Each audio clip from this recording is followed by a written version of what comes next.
आप सभी लोग इस दास के द्वारा भगवान की मंगलमय चर्चा श्रवण कर रहे थे। बिल्कुल शांति से, एक पत्ता नहीं हिलना चाहिए, कोई बोलेगा नहीं, आवाज नहीं आनी चाहिए। रिकॉर्डिंग चल रहा है ना, बस कथा की आवाज होनी चाहिए। किसकी आवाज? किसकी आवाज? मोबाइल बंद, जबान बंद, शब्द बंद, सब कुछ बंद, केवल कथा सुनिए, काम चालू रहे। बोलिए हनुमान जी महाराज की जय। जयकार में तो जोर से बोलना है ना, जयकार में जोर से बोलना, उसमें मना नहीं है। कथा के मध्य में नहीं बोलना है, और जयकार में कीर्तन में तो खूब बोलना है। ऐसा बोलो हद कर दो, जमराज का खाता यहां से रद्द कर दो। उनकी औकात ना हो कि यहाँ चले आए, यहाँ सीधे धर्म आ जाए, भगवान के पास सदाए। यहाँ का कोई व्यक्ति जाए सीधे भगवान के परम धाम को जाए, उसे नरक न दिखना। ए भैया बिल्कुल शांति से, ए प्यारे बोली रामचंद्र भगवान की जय। हम कल भगवान की मंगलमय कथा करस्पान कर रहे थे। श्रीमद् भागवत महापुराण के महात्मा मंगलाचरण, महात्मा यानी इस कथा की विशेषता क्या है, ध्यान देना। इस भगवान की गोविंद की मंगलमयी की जो कथा है गोविंद की, इसकी विशेषता क्या है, ये हम सुन रहे थे।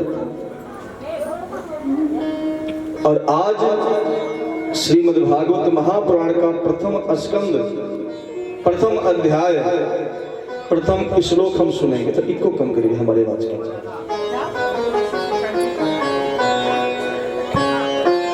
श्रीमद् भागवत महापुराण में द्वैपायन वेदव्यास जी महाराज वर्णन करते हैं। भागवत का पहला श्लोक ध्यान से सुनिए आप सब लोग। भागवत का प्रथम श्लोक, जन्माद्यस्य तो मयादितरतस् चार्थी स्वभिज्ञः स्वराट् तेने ब्रह्महृदाययादि कवये मोहयन्ति यत् सूरया तेजो आर्मृदां यथा विनिमयो यत्र त्रिसर्गो मृषा धाम्ना स्वेन सदा निरस्तकुहकं सत्यं परं धीमहि। सत्यं परं धीमहि। श्रीमद् भागवत महापुराण के प्रथम अध्याय का पहला श्लोक,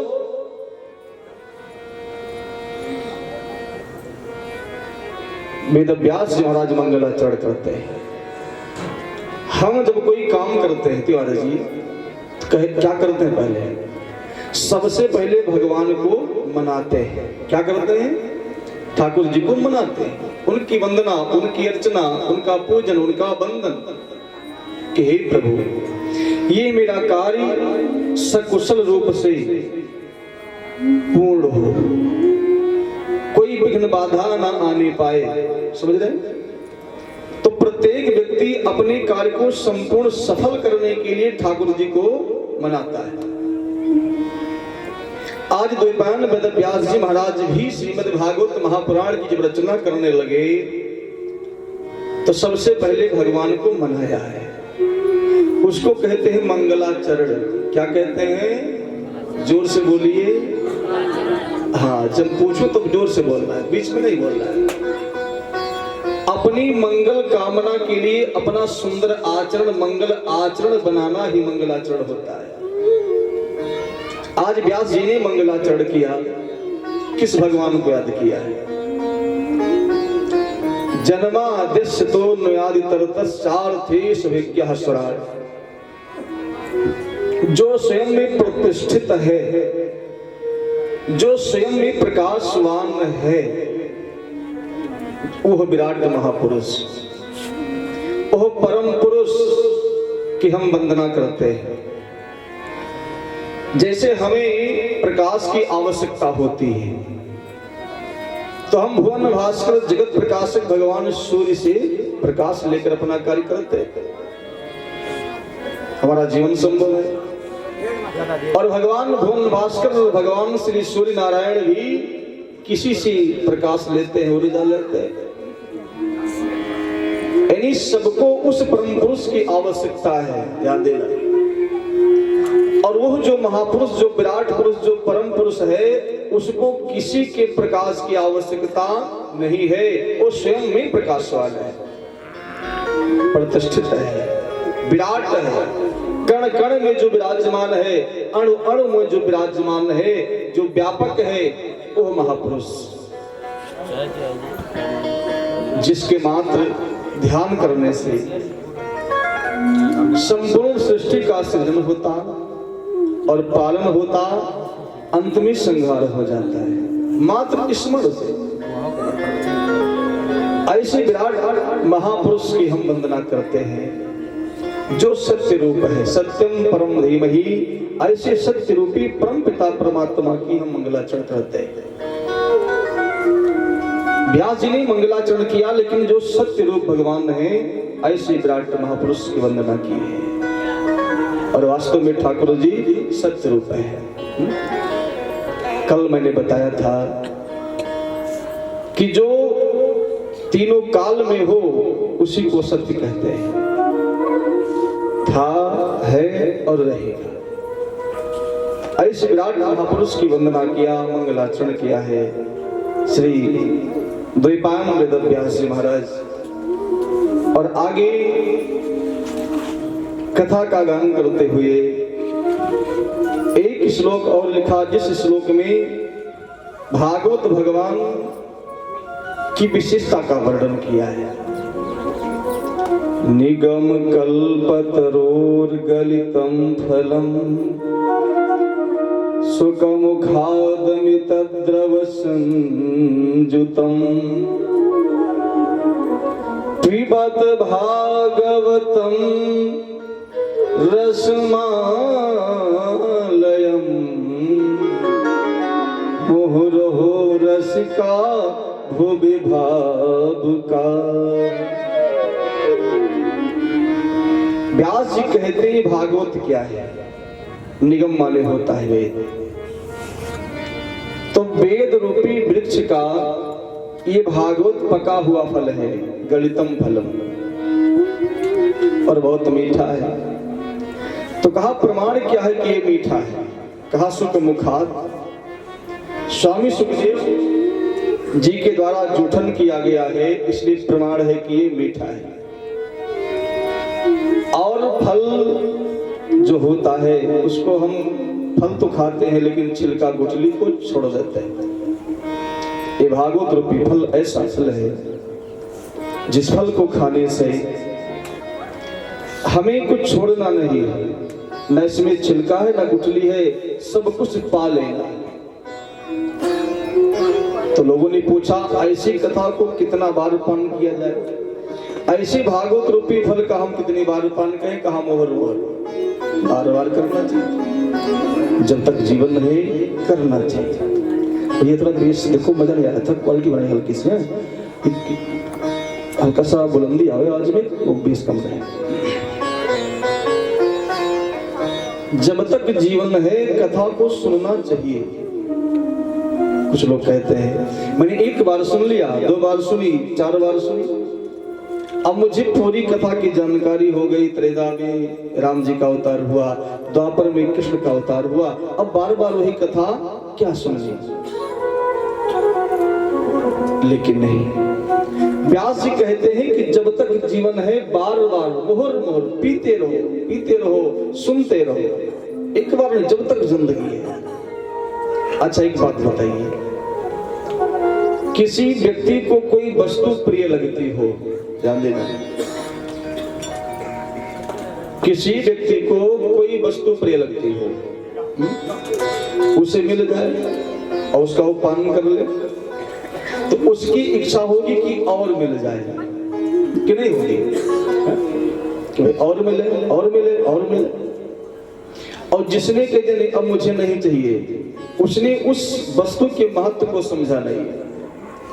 जो धन कमाने वाले हैं ना, वो करोड़ों रोज कमा रहे हैं, फिर भी उनकी तृप्ति नहीं होती है, और मिलना चाहिए और मिलना चाहिए। इसी प्रकार बाबा जी कहते हैं कि भागवत कथा का रसपान करना चाहिए कब तक?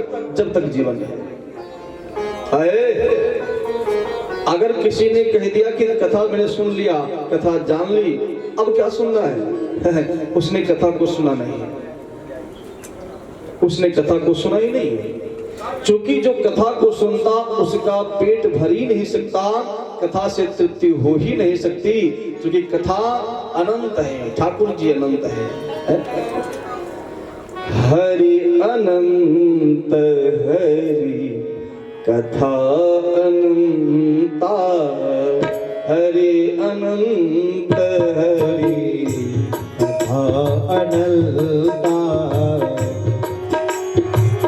हरि अनंत हरि कथा अनंता, हरि अनंत हरि कथा अनंता, कहहि सुनहि बहु विधि सब सुनता, कहहि सुनहि बहु विधि सब सुनता,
विशेष जा रस विशेष जा हरि बोल।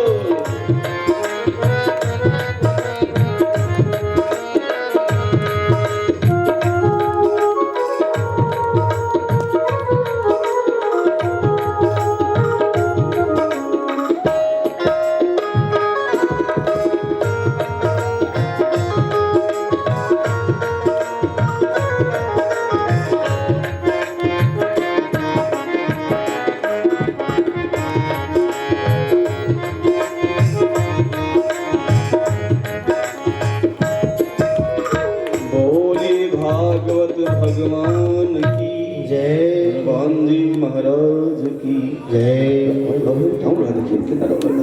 हमारी बढ़ा दो चलता